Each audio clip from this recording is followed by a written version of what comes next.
Welcome everybody. So delightful to be here. Wow, I haven't gotten applause at a welcome at a UU. This is a UU thing? No, no. Please stop, please. Thank you. Welcome everybody. I'm Joshua Berg, and I'm delighted to be your guest minister today for our call to worship. I am going to read something called For the Freedom of Faith, and it's by Heather K. Janules, and I found it in a resource called Amplifying the Charge that was curated by a friend, Kiana Dene Perkins, who's also a seminary student. Our prophets died for the freedom of faith. We are here in their spirit. We are here to practice and sustain our living tradition, to light a chalice, claiming for justice the heat and the power of fire. In our free faith, we are here seeking freedom from despair, the freedom to be loved as ourselves, and the freedom to grow beyond imagination. We are here, gathered in the name of all that we find holy. Let us give thanks for the gift of gathering here.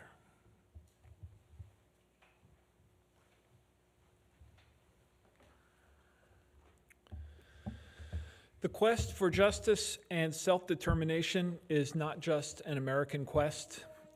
This morning, I light the chalice for Alexei Navalny, the Russian opposition leader, activist, and political prisoner who fought for democracy in Russia.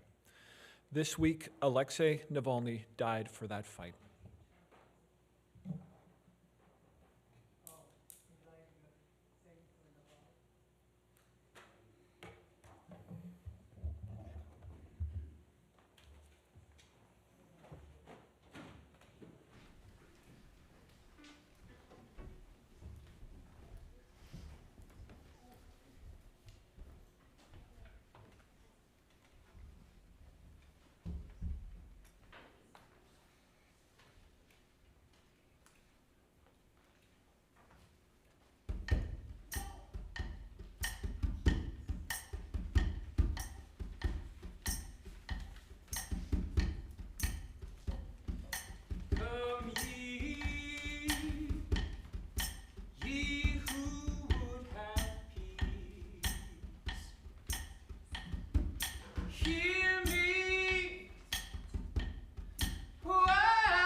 I say, come.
said, come ye. I said, come ye. I said, come ye. I said, come ye.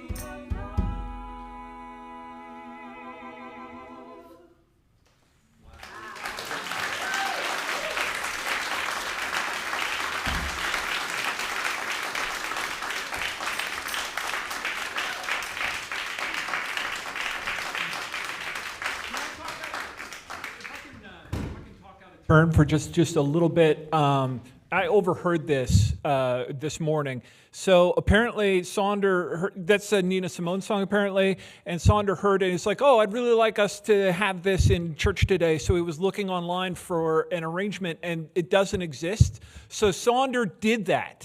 And then they did that.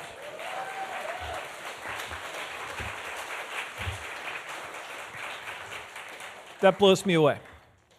Awesome. Good morning and welcome to Unitarian Universalist Congregation of Santa Monica.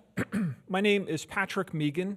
I'm your worship associate today, and I'd like to extend a special welcome to our guest minister, Joshua Lewis Berg. Pastor Joshua graduated from Meadville Lombard Theological School and is an ordained Unitarian Universalist minister in preliminary fellowship with the UUA. He currently works as a chaplain fellow at Children's Hospital here in LA. He's been a humanist celebrant, officiating cycle of life ceremonies for almost a decade. He's also a published author, and he regularly preaches at UU congregations nationwide. Joshua is the husband to an amazing wife and the father of two incredible daughters, though only one of those daughters is here today with us, so one might be more incredible than the other. But welcome, Pastor Joshua.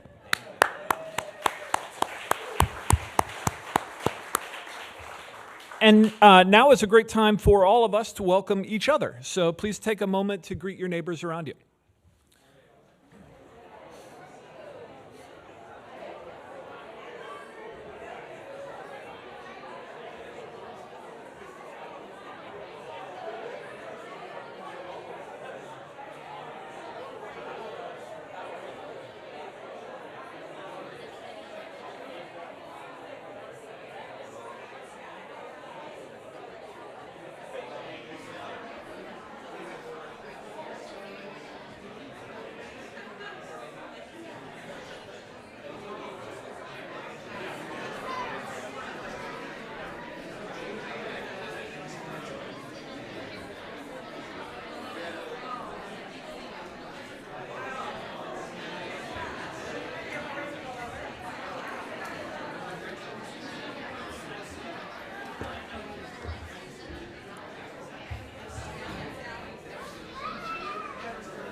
Every person that you just met has inherent worth and dignity, and everyone else outside these walls does too. And Unitarian Universalism is guided by the affirmation of that very principle, not by creed or by dogma. As UUs, we believe that we are all connected to each other and to the interdependent web of life. Our beliefs are drawn from scripture and science, nature and philosophy, personal experience and ancient tradition. We're an open, affirming, and welcoming congregation, diverse in backgrounds, identities, spiritualities, and philosophies of life. We are united in our desire to create an inclusive, beloved community, to live the principles of our faith, and to serve the wider world.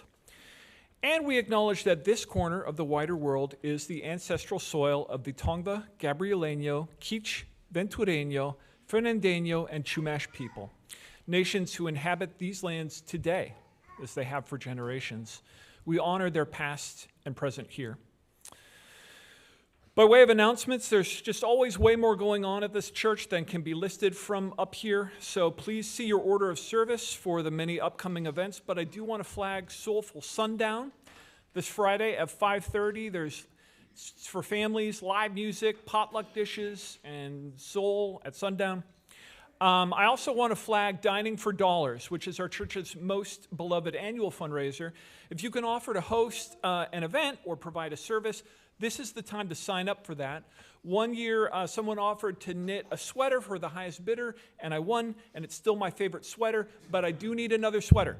So if you have the skills and the will, I'm going to bid on it. So please visit the Dining for Dollars table after the service today for more information and to offer to host an event or such. Let's rise in body or spirit to sing our opening hymn, number 175, We Celebrate the Web of Life, and then we'll remain standing for our covenant and hymn of praise.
Love is the doctrine of this church.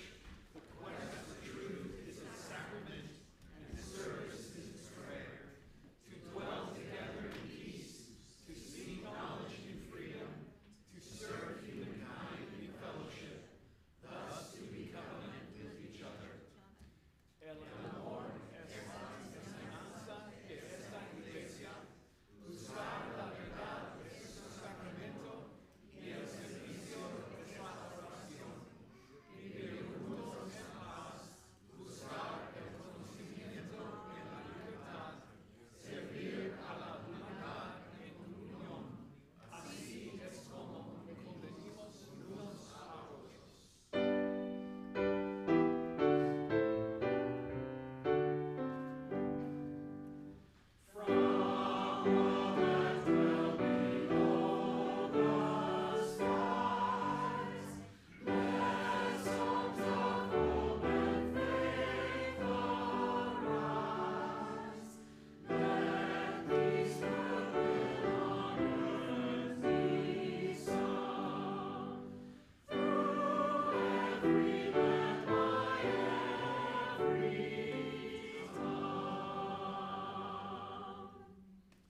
You may be seated.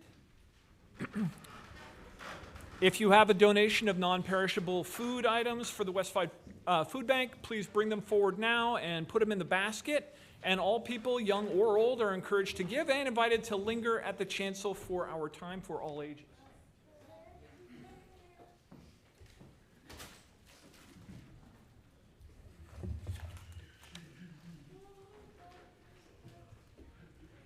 Yes, hello, good morning. It's all ages time, so if you are feeling really big and free, come on down here and take up space with our young people.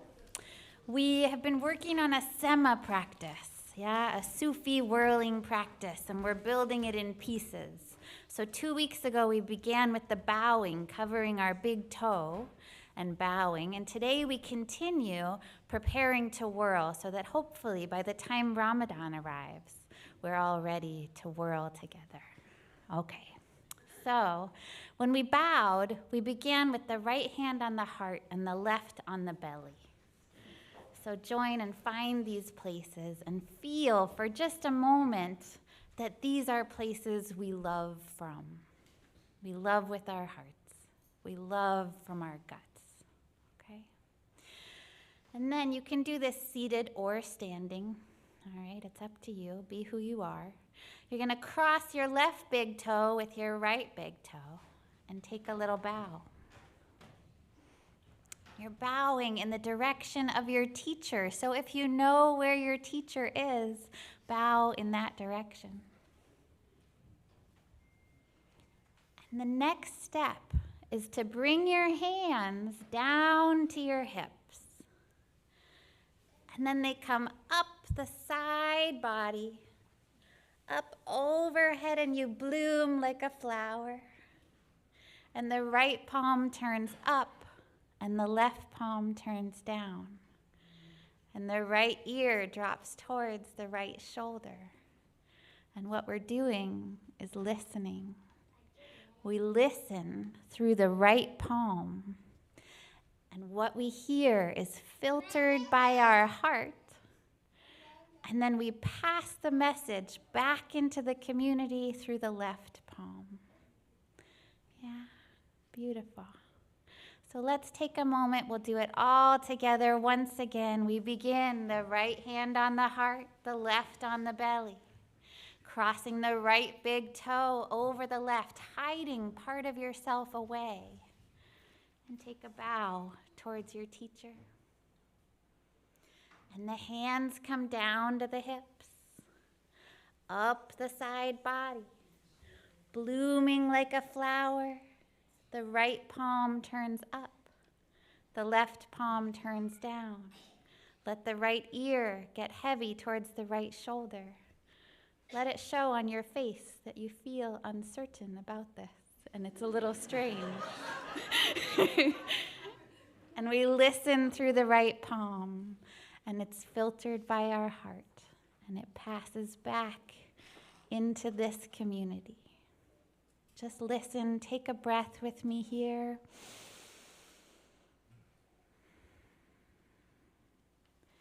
Thank you.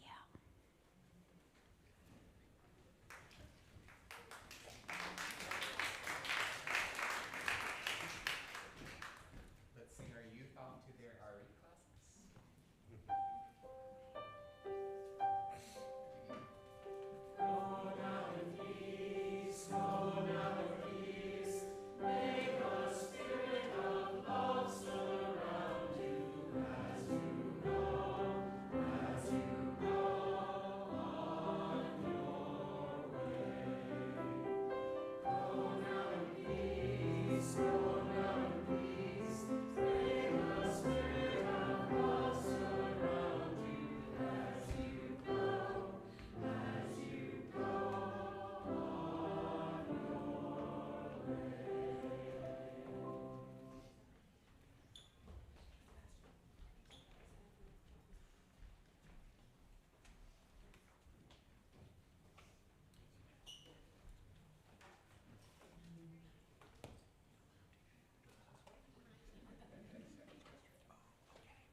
We're in a state of mindfulness now. I'm going to continue with that.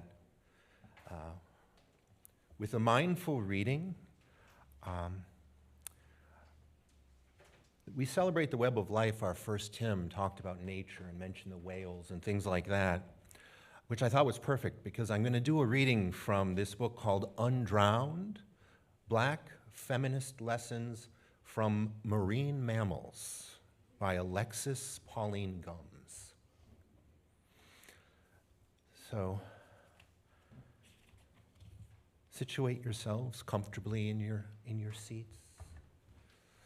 Take a few deep breaths because we're going to go a little bit deeper This is called a guide for diving deeper from cachalot, aka Phyester macrocephalus, aka the sperm whale, who can dive more than a mile deep. 1, breathe. We sperm whales can replace 90% of the air in our lungs with one breath. We can blow our breaths 17 feet high. However deep you are breathing, breathe more. Exhale longer. 2, take responsibility for your forehead. We, for example, have a head full of wax. We can solidify like a weight to go deeper. We can melt it to become lighter than water and float. What is going on in your head? Be intentional with it.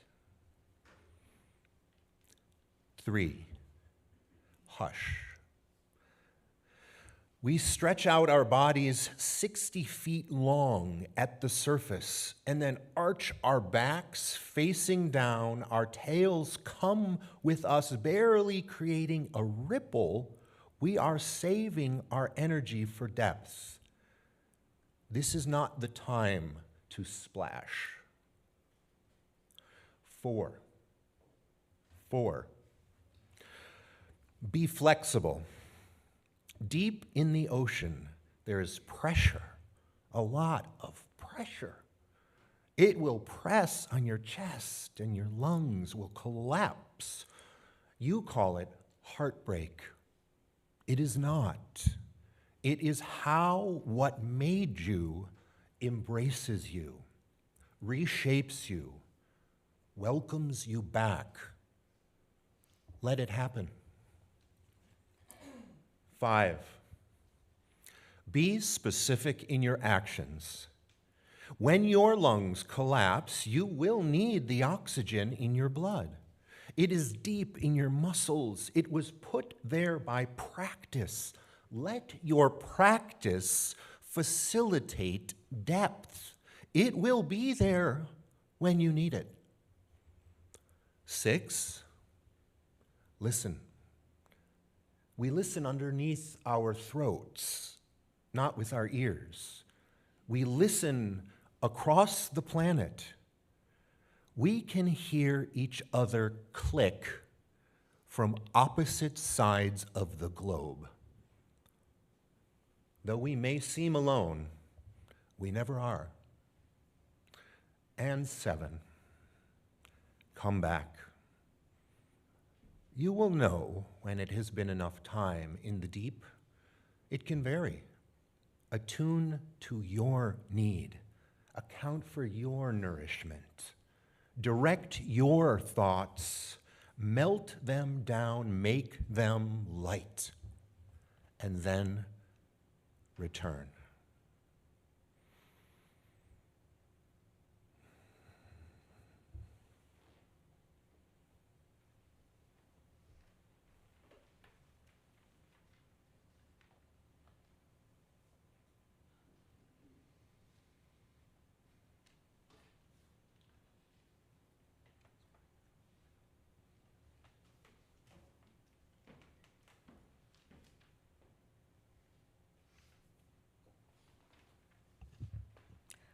This is a poem from a beautiful volume called Behind Our Masks. All of the entries are written by high school students at Theodore Roosevelt High School in Los Angeles. The Oldest Chaparra, Eva S. I am from the comfy blankets and Dunbow on my bed, from the dishes I clean to the messy floors with shoes everywhere. I am from the nopales, watermelon, and pink daisies. The big orange tree, and the tree whose long gone limbs I remember as if they were my own. I am from the yummy white pozole and dancing every Sunday with mom and dad, my 2 sisters, and one brother. I am from plain every day and fighting and laughing. I am la mujer, chaparra, and mi morena cucumbre. Ay, madre salchicha y las tortillas de maíz. I am from the patroncitos, the food gatherings. I am from Garden Grove and Los Angeles. Mole poblano pipiain y de costillas verde. From my little sister's death, how everything went bad. She died in my mom's womb.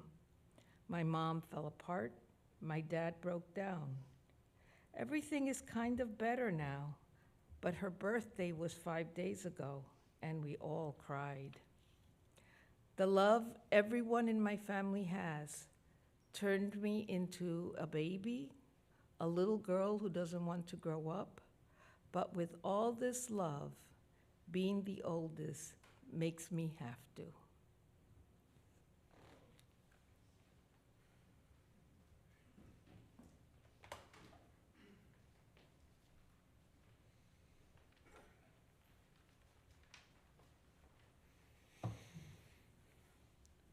Thank you so much. Thank you for being here again. Thank you, everyone who is participating in this service. Yes, I want to thank again Sandra Choi and the choir for the amazing arrangement of Nina Simone's Come Ye, and for the amazing songs you're going to hear throughout the service. Thank you so much. Thank you, Patrick. Thank you, Velma. Thank you, everybody. Patrick, if you get the new sweater, I'd like to have that one. If you're giving it out, because it's a nice one, yeah. And I have 2 wonderful daughters, but for coming, you will get a treat afterwards. So I have regular visits with some understandably grouchy kiddos as a chaplain at Children's Hospital. Now, like most kids, they also have their spurts of playfulness and silliness, albeit infrequently. However, unlike other children, many of them, unfortunately, concern themselves less with the antics of Paw Patrol or the potential of Play-Doh than with the daily routines of an intensive care unit.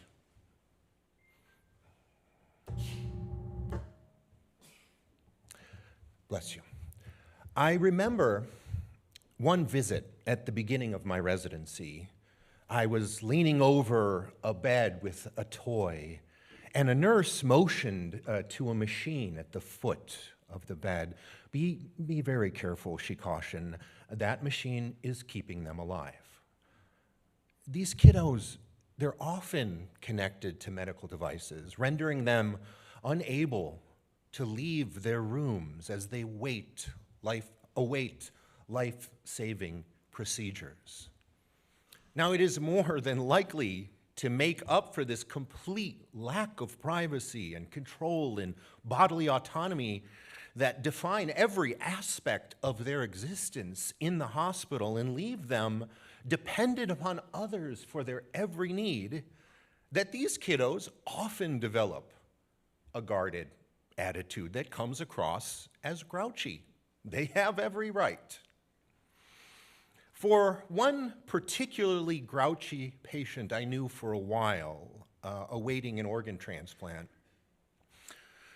I found out there was really only one thing that could win them over: Cheetos. Yes. And to say they love Cheetos would be a gross understatement. Gross, meaning Cheetos. But anyway, so when this kiddo successfully received their donor organ, I scored some Cheetos, and I was so excited to bring them to celebrate the successful procedure and their new freedom. And when they saw me approach, my Cheetos offering in hand, their expression morphed into one of just utter enchantment. I mean, they took the Cheetos and they paused, and likely for the first time since I met them, which had been a while, they looked directly at me, and they said with the supreme sincerity of someone truly and deeply grateful, "I love you," which, as you can tell, I received with my own depth of gratitude and fulfillment, one for which I was completely unprepared. I realized in that moment not just how much I appreciated that simple statement of love, but just how much I needed it. When people find out I'm a chaplain at Children's Hospital, I often hear things like, "That's wonderful. How do you do that? I couldn't do that. It's wonderful work. Thank you." And I am proud that I'm doing valuable work. But when I consider the reward of love that that work brings, I also feel like quite a selfish person. Yes, I am witness to some very difficult things. The work is challenging in many ways. But I get love as good or better than I give. Finding that Cheetos of love, that one thing that frees an entombed soul from spiritual pain, is beyond rewarding. Chaplaincy.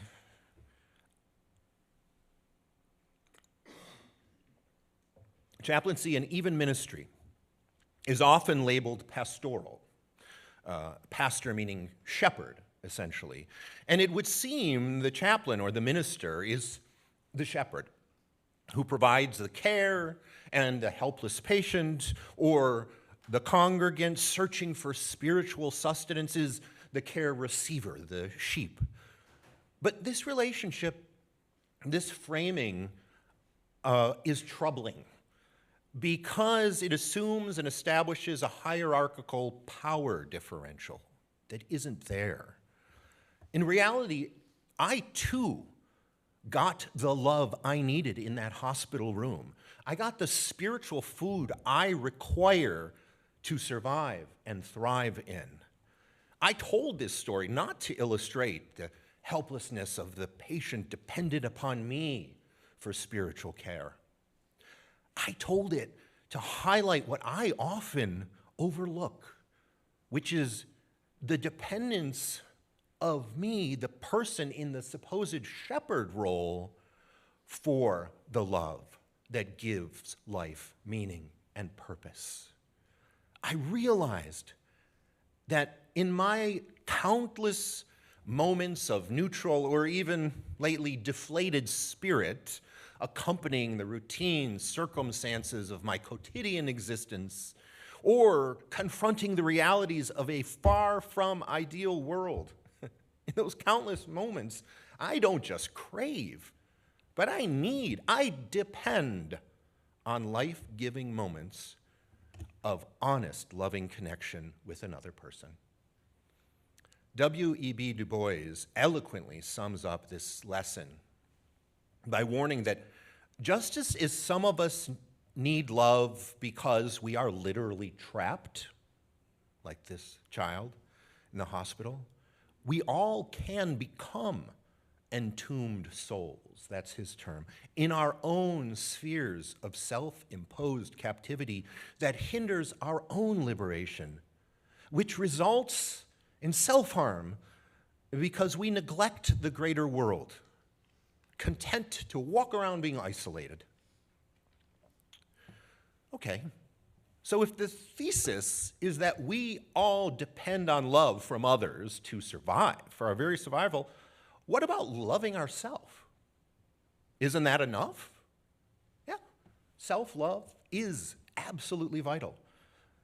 But let's indulge me for a moment. I want to try something, if you don't mind. Please close your eyes if you're able and willing, just so you can imagine what it would feel like to love yourself fully and completely as we all strive to do. Imagine that. You've done it. You are all you need. And doesn't that feel great? Now, with your eyes closed, continue to imagine in this state of self-fulfillment, you are completely alone, existing in a void, no other life. Does anything shift in your spirit? Now, open your eyes, or just look around if they're already open, to realize you are actually in the world with others, many of whom love you in return. Do you feel another shift in spirit? It's important to love ourselves in order to be able to interact lovingly with others, I believe. And what's more, we all get only as good as we give. So yes, in the hospital, I'm the shepherd, I am, but I am also the sheep. We are always alternating between sheep and shepherd, giving and receiving care. That is the warp and the weft of the interdependent web of which we are all a part, which is our UU7th principle, respect for that interdependent web. There is currently, for those of you who don't know, a proposed revision of our UU covenant, which includes this image, an image that depicts the lesson I'm talking about. Our current principles, including respect for the interdependence of existence, they're not abandoned, but folded in, placed as circumambient strands around a web of sorts, held together by love at the center. Why is this image important? Because it illustrates how we are to spin and strengthen and upkeep this web by understanding that love is not just important, but living our principles depends upon loving each other. I was just asked just yesterday, actually, about the theology of Unitarian Universalism. So, if theology is the study of the nature of the divine, and one's theology leads one to love the divine, each of us, have to acknowledge that which we consider divine. I acknowledge a connection to the larger and profound divine that is the living energy that pervades all life, within and between us all, our interconnected web. So for me, the principles of interdependence and justice and equity and generosity and transformation and pluralism, they are divine. So UU theology strengthens and upkeeps this web by first recognizing the divine in each of us and in the world as we each understand it. We all understand it differently. And then supporting that divinity with the only thing that can support it, love. Love. The author, Brené Brown, I love her framing of this. She calls it loving wholeheartedly, even if it hurts. And sometimes it does. Living this theological imperative, it's not simple. It's not easy. Loving is even potentially harmful. One of the first learning assignments I was given when I was a ministerial intern years ago was I had to come up with my personal theology using a single concept. Well, the first concept that came to my mind was free hugs. Remember those signs? Free hugs? Yeah. Hugs, however, have the potential for harm, just as does love. Not everyone can easily give or receive hugs physically or love emotionally. There are considerations of consent involved with both. Unsolicited hugs and misguided attempts at loving can cause pain, even. And even with consent, we cannot accept that someone will hug back or love back with the same intensity, or at all, for that matter. That assignment for my personal theology was given in 2019, and I could not have foreseen that very soon thereafter, hugging another human being might severely sicken them and even be considered a malicious act. couldn't even consider that. Therefore, I have since reconceived my personal theology a little bit, at least for now, we're always in process, as offering free spiritual hugs. The giving of love involves courageous, often difficult human connections, where we recognize the divinity in each other and the world, that we may provide free spiritual hugs, mindful of the needs of others. Spinning the web, however, involves this giving of love, as well as getting it in return. So how does that work? I'll tell you how it doesn't, by demanding it or expecting it. Actually, it's a trick question. The way to assure receiving love is to just repeat step one, giving love, over and over and over. Liberating love liberates love. It won't always be returned, but only by loving others can we assure that it will ever be returned.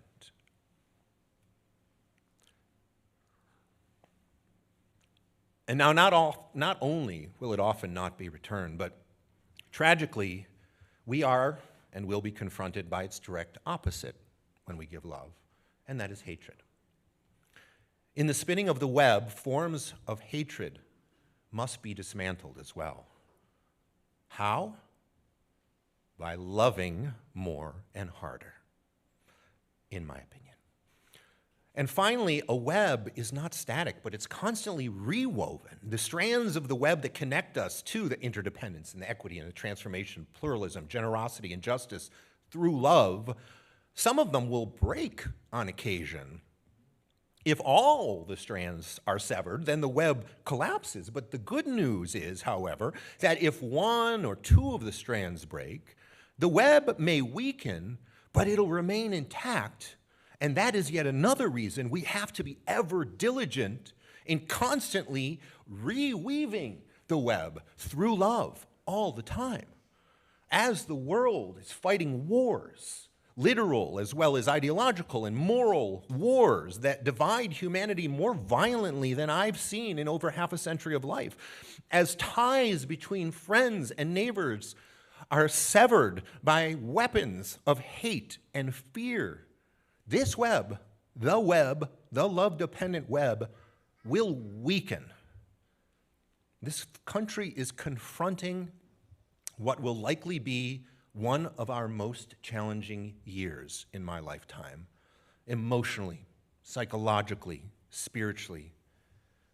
But I also absolutely know that the life we Unitarian Universalists aspire to, the life that all of humanity aspires to, is also entering our field of perception. It is. So it is incumbent upon each of us to spin as we've never spun before, with a level of courage that has heretofore been more elusive than we care to admit, to actualize the latter. So I regularly meet people who are understandably grouchy, given the pain and disease that inflict society. And like most people, they also have spurts of joy, albeit more infrequently. However, many of them, unfortunately, concern themselves less with finding joy in each moment than with the daily bombardment of hatred, anger, and fear. These people are often stuck in their rooms, connected to electronic devices, rendering them unable to leave their silos. Many of us, it is more than likely to make up for this complete lack of control and the powerlessness that seems to define every aspect of existence in this world, that many people often develop a guarded attitude that manifests as fear and even hatred. Just as I confronted this patient in the hospital with compassion, understanding they were trapped physically by their medical circumstances, we must confront even the meanest, grouchiest among us, understanding they too are being held hostage by much which is beyond their control. What if we could? What if we could find something? We may or we may not be able to, or we should try. Find something that causes them to truly look back at us and say with the supreme sincerity of someone deeply grateful, I love you. Only if we task ourselves with spiritual care of each other by finding those things that can release entombed souls, that ease pain rather than perpetuate it, will we receive the love that we too depend on to survive. May we have the courage and strength to give love even in the most challenging circumstances. May we have the awareness to realize that we too depend on and deserve love, as well as the humility to accept it. May we confront the challenges of tomorrow, loving more courageously than the world has ever known. Does anyone have any Cheetos? Thank you.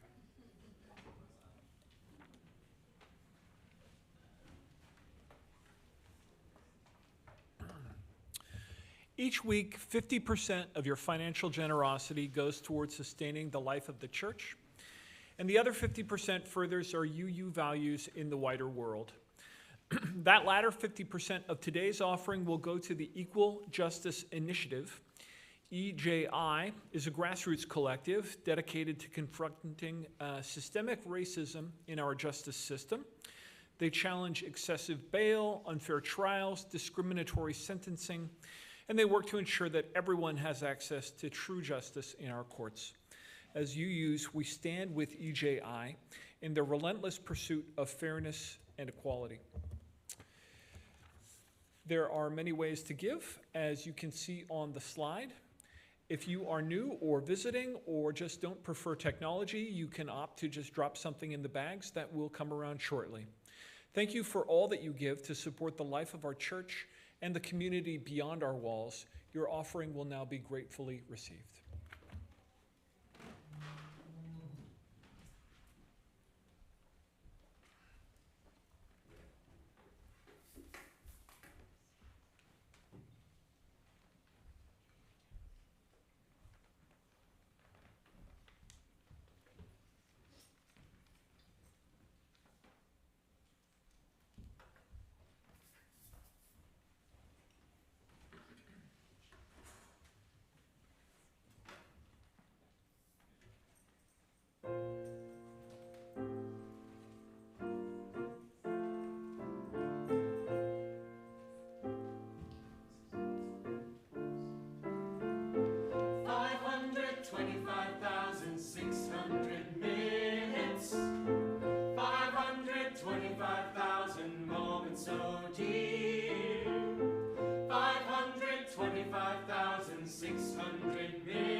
Please rise in body or in spirit for 10:14. This is our closing hymn, Answering the Call of Love.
You may be seated for the benediction.